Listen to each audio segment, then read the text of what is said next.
Palavra de Deus para o nosso coração está na carta aos Hebreus, no capítulo 4, versículo 15.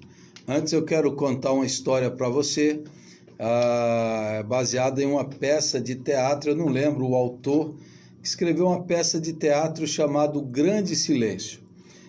Ele conta na sua imaginação, que é uma imaginação baseada na Escritura Sagrada, que no dia do juízo final, muitas pessoas estarão reunidas e um grupo vai estar conversando.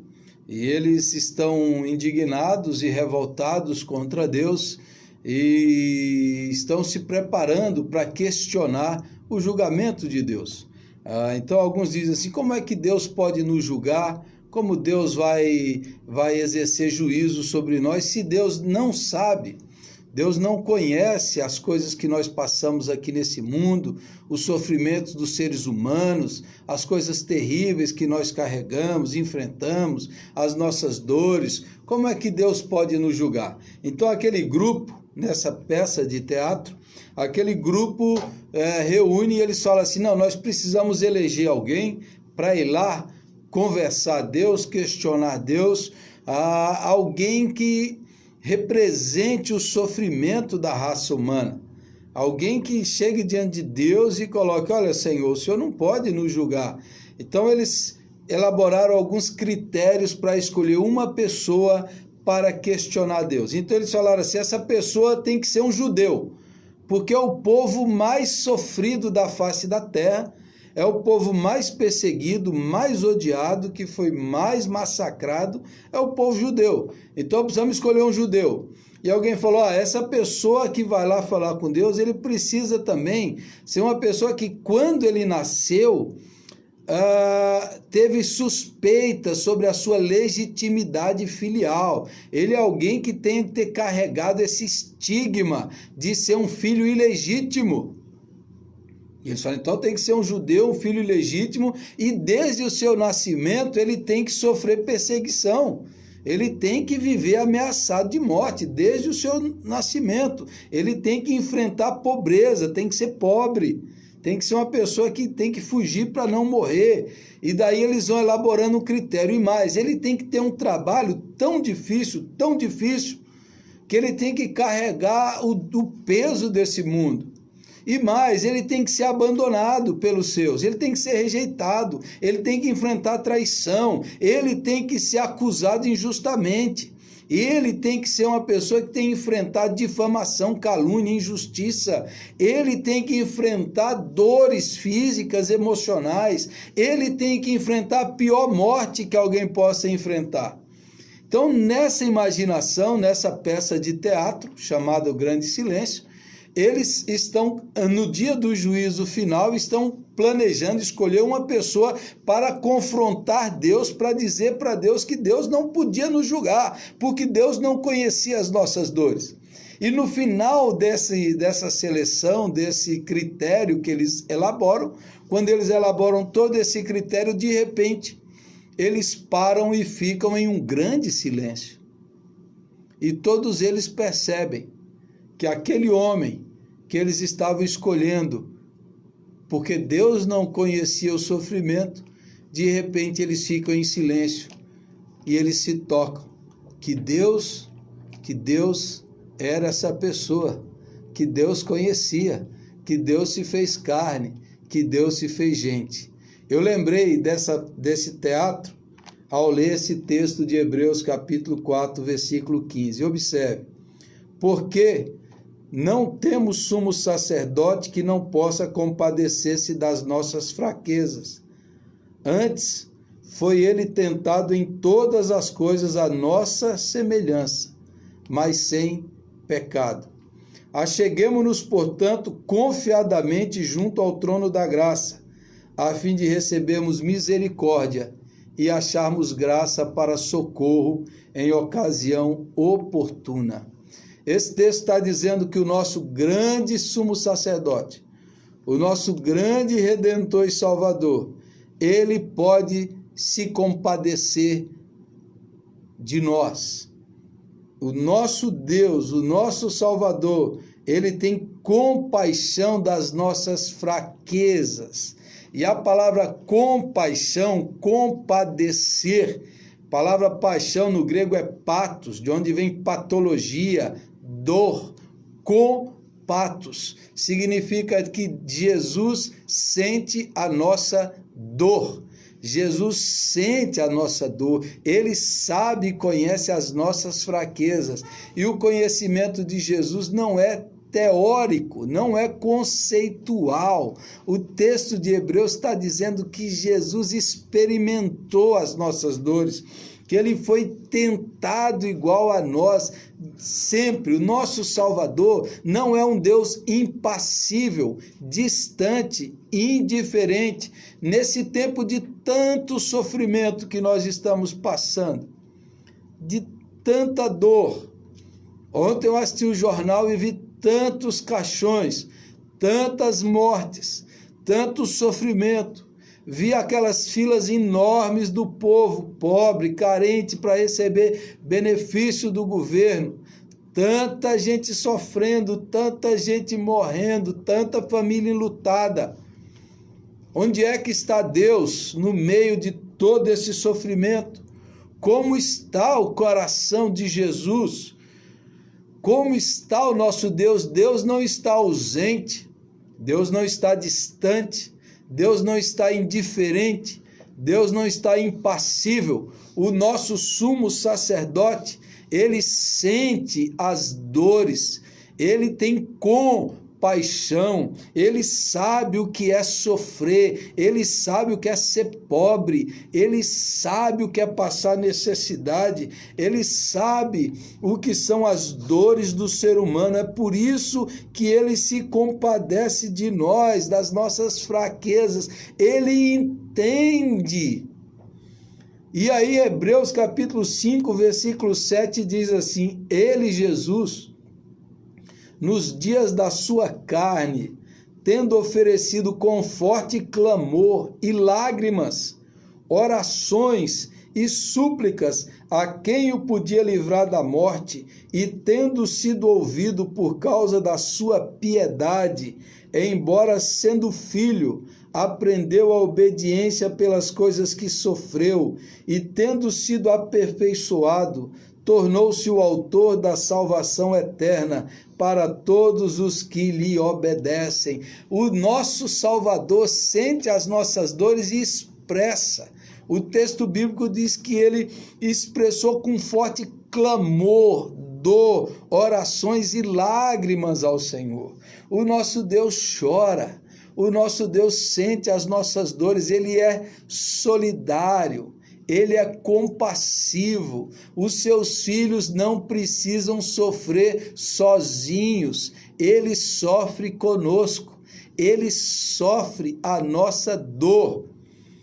Nos evangelhos registram pelo menos 3 momentos que Jesus chorou publicamente. Primeiro foi na morte de Lázaro, que depois ele o ressuscitou. Lá em João capítulo 11, diz que Jesus chorou. Ele não se envergonha de expor as suas emoções, os seus sentimentos. Jesus é alguém extremamente saudável, mas ele expressa suas emoções, ele as vive. Diante da morte, a morte é uma intrusa no mundo de Deus. A morte é consequência do pecado. Quando o ser humano pecou, rompeu a conexão e comunhão com Deus, quando o ser humano quer viver longe e fora de Deus, o que existe é morte. A consequência é a morte. A morte entrou nesse mundo. A morte causa dor, causa separação. Jesus diz para nós, olha, você não precisa minimizar o sofrimento, negar o sofrimento, fugir do sofrimento. Nós precisamos viver os nossos sentimentos. O sentimento, quando é negado, a dor quando é negada, quando a gente foge, quando a gente esconde, ela nos prejudica. Jesus é alguém que encarou o sofrimento e chorou a morte de Lázaro. Ele chorou a morte de Lázaro, porque diante da morte a gente chora. Diante da morte a gente tem esperança da vida eterna, confiança, como diz o texto, mas a gente chora, porque é a dor dos seres humanos, é a nossa dor, é a dor do Cristo diante da morte. O segundo momento que Jesus chorou foi quando ele chegou em Jerusalém, e diz que ele olhou para a cidade, e diz que ele chorou por causa da cidade amada. Ele diz: Jerusalém, Jerusalém, como eu quis reunir vocês debaixo das minhas asas, como a galinha reúne os seus pintinhos, mas vocês não quiseram. É a dor de Deus pela rebelião, pela rejeição, pela incredulidade, pela perversidade, pela impiedade dos seres humanos. É a dor de Jesus dizendo: eu queria acolhê-los, abraçá-los, reuni-los, mas vocês rejeitaram. É a dor de Deus diante da maldade, da perversidade, da impiedade dos seres humanos. É a dor de Deus vendo que a maior parte desses problemas, desse sofrimento que os homens experimentam, é causado pela maldade, pelo egoísmo, pela injustiça, pela corrupção, pela mentira. Maior parte dos sofrimentos que nós vivemos nessa terra é causado por nós mesmos, porque nós rejeitamos a Deus, porque nós somos incrédulos, impiedosos, malvados, perversos, egoístas, e Jesus chora. Então Jesus chora pela violência, Jesus chora pela injustiça, Jesus chora pelo mal que o ser humano provoca nessa terra. Então nós temos um Deus que chora. E o terceiro momento foi no jardim do Getsêmani, que o autor de Hebreus aqui se refere. Com forte clamor, com súplicas, ele chorou ali. E ele entregou a Deus, falou: Senhor, se não é possível passar de mim esse cálice, faça-se a tua vontade. Faça a tua, mas não a minha vontade. Jesus, como homem, ele tem medo do sofrimento, ele vai experimentar o inferno, o juízo, a ira, ele vai carregar os nossos pecados, as nossas dores, e Jesus está sofrendo. Ele diz: a minha alma está angustiada até a morte. Jesus toma o cálice do sofrimento, ele toma o cálice do sofrimento da humanidade, do juízo de Deus sobre a humanidade, da ira de Deus sobre a humanidade, da justiça de Deus sobre a humanidade. Jesus absorve esse cálice com grande dor. Jesus experimenta o inferno da alma, do juízo, da condenação, por isso ele se derrama aos pés do Pai. Jesus não nega seus sentimentos, Jesus não minimiza as suas dores, pelo contrário, ele absorve, ele sorve todo o cálice do sofrimento, para dizer para você e para mim, conforme Hebreus diz: eu sei, eu conheço as suas dores, eu sei o que é a dor física, eu sei o que é a dor do abandono, eu sei o que é a dor da difamação, da calúnia, da mentira, eu sei o que é a dor emocional de ser traído, eu sei o que é a dor da pobreza, da escassez, da privação. Lá em João capítulo 8, tem um versículo que nessa tradução é chamado, que os fariseus chamaram Jesus de filho da prostituta. Você sabia que quando Jesus nasceu, Maria teve que fugir para ficar com Isabel por causa da suspeita da sua legitimidade, porque ele é filho de Deus? Ele foi gerado pelo Espírito Santo, e os homens ofenderam a Santa Mãe de Jesus. Jesus é ofendido, Jesus é difamado, é caluniado, é ridicularizado, é rejeitado, deixam-no só. Ele experimenta as dores físicas, as dores emocionais, espirituais. Jesus experimentou o inferno para que hoje ele possa olhar para as nossas dores, para os nossos sofrimentos, as nossas preocupações, os nossos temores, as nossas fraquezas, os nossos medos, as nossas lágrimas. Jesus olhar para você e para mim e dizer assim: eu sei o que você está passando. eu choro com vocês. E Jesus tem compaixão, ele pode se compadecer. Por isso nós podemos, como diz o autor aqui, chegarmos para ele confiadamente, porque Jesus não vai pisar, não vai zombar, não vai ridicularizar. Jesus não vai dizer como você é fraco, como você é medroso. Não, Jesus não vai tripudiar na nossa dor, e ele não vai virar o rosto indiferente. Não, não, não. O nosso Deus, quando ressuscitou no corpo glorificado, ele ainda trazia em si mesmo as cicatrizes do seu amor, as cicatrizes da sua compaixão. No seu corpo glorificado, ele diz para Tomé: Tomé, ponha os teus dedos aqui, veja as marcas dos cravos, do prego, veja onde a lança entrou, porque o nosso Deus é um Deus que carrega as nossas dores, as nossas cicatrizes, o nosso luto, o nosso pranto, o nosso choro, a nossa dor.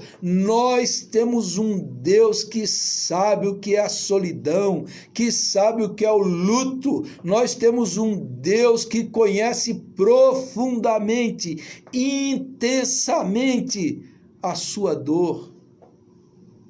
Pai, mãe, filho, irmão, você que está preocupado, você que está chorando, você que está ansioso com o futuro, diante de tantas coisas ruins, nós podemos chegar-nos para Jesus nessa manhã, nesse dia, confiadamente, que receberemos não juízo, que receberemos não castigo, que receberemos não indiferença, não desprezo. Nós vamos receber misericórdia e graça para nos livrar, para nos socorrer, para nos ajudar, porque Jesus, sendo filho, aprendeu obediência pelas coisas que sofreu, e tendo sido aperfeiçoado, não significa que Jesus não era perfeito. Essa palavra aperfeiçoado significa que Jesus foi completado. Ele completou todos os sofrimentos, por isso ele se tornou autor da nossa salvação. Ele é a fonte da nossa salvação, porque ele sabe, ele conhece, ele carregou as nossas dores, ele carregou o nosso pranto, ele carregou o nosso pecado, ele absorveu o nosso sofrimento. Todos eles, não há sofrimento que seja indiferente ao Senhor Jesus. E no meio de tudo isso, ele não pecou. Ele não pecou. Jesus não conheceu o sofrimento do pecado. Ele só conheceu as dores e as consequências do nosso pecado caíram sobre ele. Deixa eu falar para você que está hoje sofrendo, que está se sentindo fraco, perturbado, que está enlutado, que está carregando uma dor da rejeição, da traição, que está experimentando a dor da privação, de não saber como sustentar a família. Jesus não tinha onde reclinar a cabeça, Jesus não teve posses, não teve patrimônio.